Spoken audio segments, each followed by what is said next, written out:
প্রথা অনুযায়ী মহাষষ্ঠীর পুণ্য লগ্নে বিধিমতে বর্ণাঢ্য আয়োজনের মধ্য দিয়ে উদযাপিত হল আদর্শ সেবক সমিতির বাসন্তী পুজো।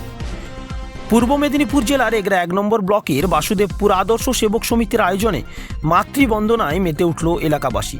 ফিতে কেটে ও প্রদীপ প্রজ্বলনের মধ্য দিয়ে 2025-এর মণ্ডপের শুভ দ্বারোদ্ঘাটন করেন বিশিষ্টজনেরা। এবার ইস্কনের আদলে তৈরি করা হয়েছে এবারের মণ্ডপ। আদর্শ সেবক সমিতির সাংস্কৃতিক মঞ্চে উপস্থিত ছিলেন বলাগাড়িয়া ব্যাংকের ভাইস চেয়ারম্যান পার্থসারথী দাস, বাসুদেবপুর গ্রাম পঞ্চায়েতের প্রধান অরূপ কুমার মাইতি, এছাড়াও অধ্যাপক, শিক্ষক সহ বিশিষ্ট গুণীজনেরা। মঞ্চ সঞ্চালনা করেন বিশিষ্ট সমাজসেবী পীযূষ কান্তি চক্রবর্তী। এদিনের আয়োজন ছিল চোখে পড়ার মতো।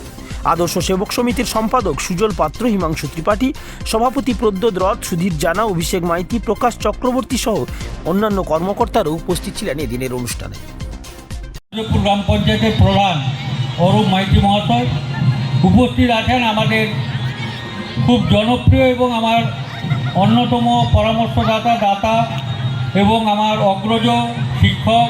আজকের দিনের মাহাত্ম্য আপনারা সামনে বসে আছেন, আমি বেশি কিছু বলবো না। এখানে উপস্থিত হতে পেরে আমি নিজেকে আনন্দিত এবং গর্ববোধ মনে করছি।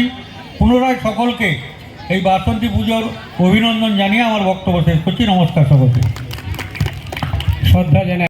অ্যাকচুয়ালি সঠিক প্রশ্ন করেছেন যে চারিদিকে খালি রাজনৈতিক বক্তব্য রাখতে রাখতে আমাদের নিজেদেরই ভালো লাগে না, শ্রোতাদেরও ভালো লাগে না।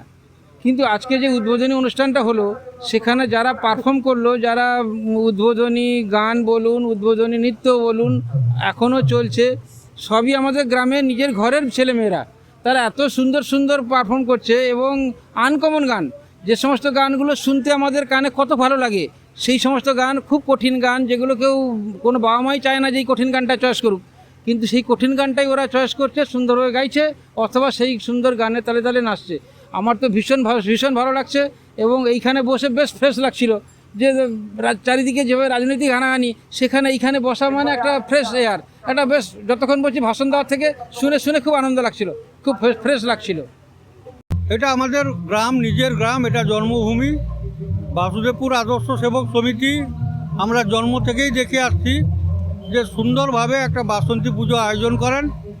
ইদানিংকালে এই পুজোটা শুধু একদিনের উৎসব নয়, প্রায় 1 সপ্তাহ ধরে নানাবিধ উৎসবের মাধ্যমে একটা মিলন উৎসবে পরিণত হয়েছে।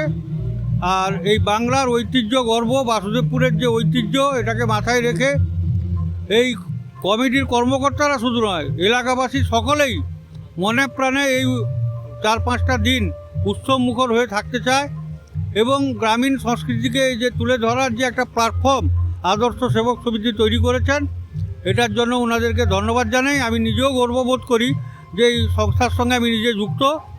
আমি কোনো অতিথি নয়, আমি একজন সাধারণ কর্মী, এই ক্লাবের সমর্থক হিসাবেই আছি। এই অনুষ্ঠান উদ্বোধন এখনই হলো। আমাদের উদ্বোধনী অনুষ্ঠানে আমাদের গ্রামবাসী এবং আমাদের শুভানুধ্যায়ীদের প্রতি বছরই আমাদের প্রতি সহযোগিতা এবং শুভকামনা থাকে, যার উপর ভর করে প্রতি বছরই আমরা উত্তরোত্তর বৃদ্ধি ঘটানোর চেষ্টা করে চলেছি। এবছরও তার ব্যতিক্রম ঘটেনি। এবছরও আমাদের সেই 5 দিনের অনুষ্ঠান আজ থেকে শুরু। একবারে বিজয়া দশমী দিন মায়ের অন্নপ্রসাদ বিতরণের মাধ্যম দিয়ে আমরা এবছর 2025 মা বাসন্তীর পূজার্চনার সমাপ্তি ঘোষণা করব। আমাদের আজকে বহিরাগত শিল্পী সমন্বয়ে নাচ গানের অনুষ্ঠান সহ উদ্বোধনী অনুষ্ঠান ছিল। বহু বিশিষ্ট গুণী ব্যক্তিবর্গ উপস্থিত হয়েছিলেন। আগামীকাল আমাদের রয়েছে এক বড় মাপের নৃত্যানুষ্ঠান মহাসপ্তমীতে, তারপর দিন মহা অষ্টমীতে রয়েছে এটি যাত্রা, মৃত্যুবাসরে ফুলসজ্জা। তারপরে রামনবমীর দিন আমাদের রয়েছে কলকাতার SS মিউজিক অর্কেস্ট্রা কর্তৃক পরিবেশিত এবছর এক বড় মাপের অর্কেস্ট্রা। সঙ্গে থাকছে সিরিয়ালের নায়ক নায়িকা এবং ইন্ডিয়ান আইডলের পপ গায়িকাও আসছেন আমাদের এই মঞ্চে। এবং একবারে অন্তিম দিনে, যেটা আমি পূর্বে বললাম, মহাদশমী।